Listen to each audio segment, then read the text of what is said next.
Hi guys, welcome back to another Frugal Living the Basics, part 2 of this series. I thought because I've got kind of a new wave of followers recently that may not have actually discovered much of my money saving content before, I thought I'd strip it back, start all over for those that are new, and those that are just stumbling across this video and want to learn how to start living a little bit more frugally.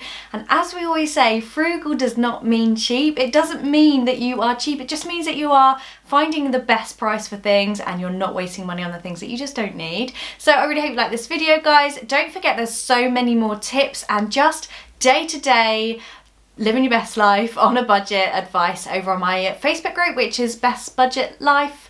You can check out the link in the description bar if you want to come and join. It's free to join, of course, and it's a great community of like-minded people. So we're going to get into the tips, and I really hope that you like them. Leave yours down in the comments. I'd love for you to get involved in the chat of what your frugal living tips are. Okay, so number one, it's really a mindset change, and it's a real shift in this, and it's about not keeping up with the Joneses. This is so key when it comes to being frugal, because I mean, we've all probably been guilty of it. Like this video if you've been guilty of it, seeing someone with something, wanting to get the same thing, or wanting to maybe show that you can get the same thing. It's just not necessary. If it doesn't suit you, you're not going to benefit from it, then why buy it? So this can be the latest car that your neighbour might have, it might be the latest smartphone that your friends all have. It doesn't mean that you necessarily need it, so just change your mindset and let your kind of behaviour, your spending behaviour change with it. Okay, the next one, there's a few foodie ones, so let's get those done first actually. So one, turn your fridge down when it is not full, because honestly, it does not need to be so high. If you're at the end of the week and you haven't got all your shopping in the fridge, then just turn it right down and it's going to save you pennies throughout the year. The next one is, if you are online shopping, then go for the click and collect option. Obviously at the moment you might feel safer getting it delivered, but if you aren't getting your food delivered, then go for click and collect rather than going to shop yourself, because you could actually save yourself tens of pounds each month just by doing this, because you're not actually getting the temptation while you're in the shop to pick up, oh, I need that, oh, that's on offer even though I didn't need it. It's not actually saving me any money if I'm buying it when I didn't need it in the first place, and it just removes that temptation. Okay, the next one, I know I've said this before, menu planning, meal planning is where it's at when it comes to saving money with food, but it's about going for a zero waste or reducing your food waste, because the amount of food that gets thrown out in this country is just unreal. It's really sad and such a waste. So do your bit, make sure you're planning when you do your meal plan of what you've already got in your fridge,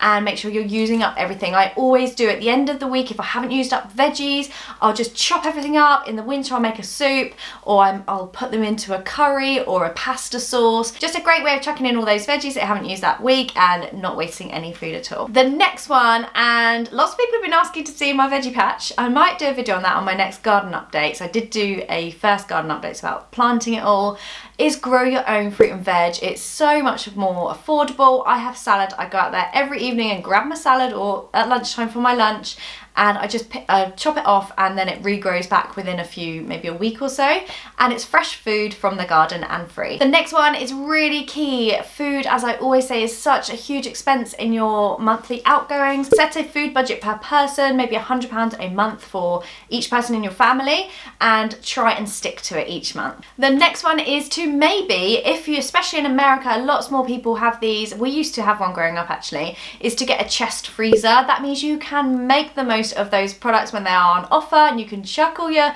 if you're a meat eater, meat in the freezer, store it all. You can meal prep, you can chuck in like so many containers full of meals for weeks ahead when you haven't got the time, or if you're out. It saves you buying takeaways and saves you money in the long run, and it just means you can be so much more prepared as well. And the next one you may have seen, I've done quite a few videos on, well, loads of videos on food and meal planning and prepping. I can leave the videos in the description bar as a playlist for you, but don't forget to use your hot pot, not just in the winter and the autumn for those stews.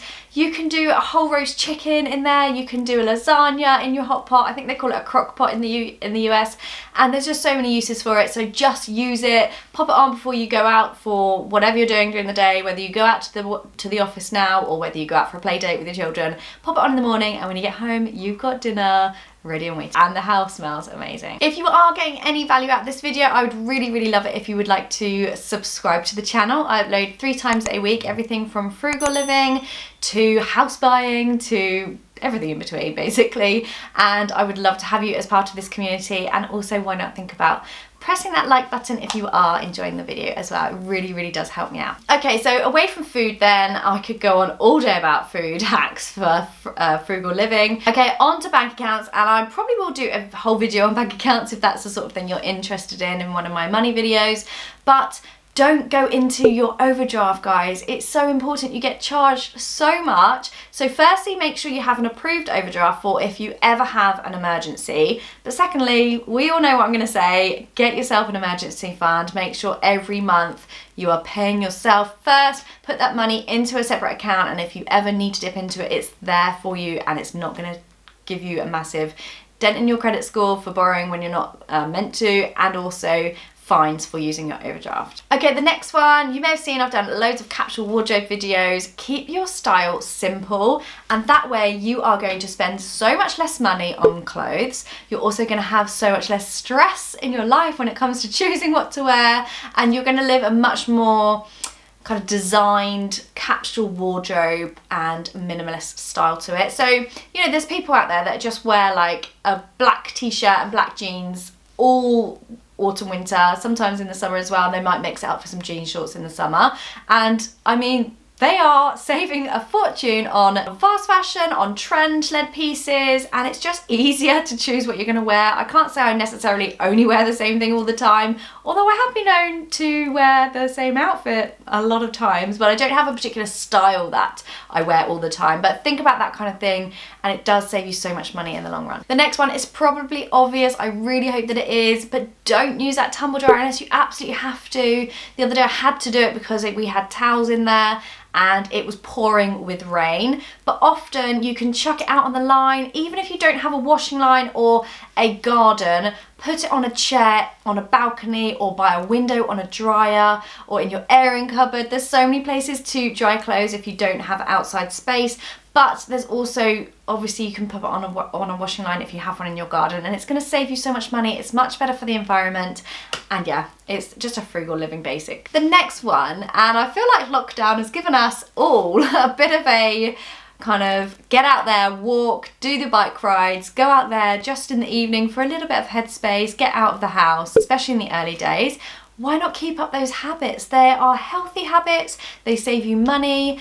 The other night I went to see my friend, and instead of driving, I just got on my bike and cycled over there, because I've kind of got into that habit now that I have a bike and we go on bike rides with the children, and it's like, actually I don't need to drive, it's only 20 minutes away on the bike, I'll just cycle, and it's a really great habit to keep up. The next one is think about making homemade gifts that people actually want. I'm not talking about little knickknacks that probably won't get used, but instead of expensive birthday presents or Christmas presents, think of things that they might like. Maybe make them a homemade candle, or some jam if they're a foodie, or you know, something that you can actually make them that's going to save you so much money, and it's actually going to be a really nice touch that they will really appreciate as well. So I'm going to leave it there for today's video, guys. I really hope that you got some tips from this for your own frugal living journey. Like I said, there's no shame in it. There's no shame for asking for a better price when you get buy a big purchase. There's no shame for trying to buy secondhand. It's sustainable, it's better for the environment.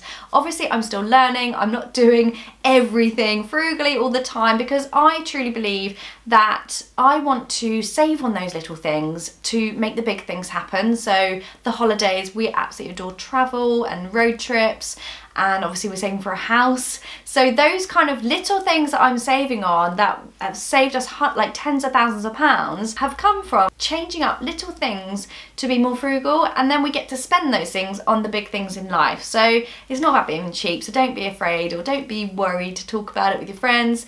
Chat to them, say like, have you thought about going secondhand for that new handbag or something? Because even if you want a designer handbag, and believe me, I've made many bad mistakes of buying very, very expensive handbags, and I've got so many that I don't even use. So if I bought them secondhand, pre-loved handbags, you can save hundreds of pounds. So it just makes sense, and it does mean that you can then spend it on those bigger things in life. Anyway guys, as always, it's been a pleasure to have you here on my channel. Thank you for popping by. I really hope that you want to stick around and subscribe, and I'll see you all in the next video. Thanks guys, bye.